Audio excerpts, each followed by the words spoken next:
Tanzilit kasalligi, ya'ni xalqimiz tilida angina. Angina bu odamda tanglay murtaklarini infeksion yallig'lanish hisoblanib, asosan belgilari bemorda yuqori tana haroratining ko'tarilishi, ya'ni 40-41 gradusgacha, tomoqda yutunganda kuchli og'riq, intoksikatsiya belgilari, ya'ni bosh og'rish, ko'ngil aynish, qusish va ishtahasizlik va ayniqsa tanada, mushak va bo'g'im sohalarida kuchli og'riq berishi bilan namoyon bo'ladi. Tanzilitni asosan asoratlari bir nechta. Bulardan bittasi oyoq va qo'l sohalaridagi bo'g'imlarga revmatizm kasalligini asoratlanishi mumkin. Ikkinchi asorati bu yurak. Yurakda epikardit, perikardit va yurak nuqsonlarini keltirib chiqarishi mumkin.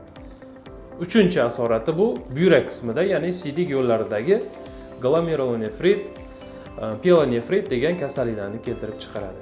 Davosi ikki xil.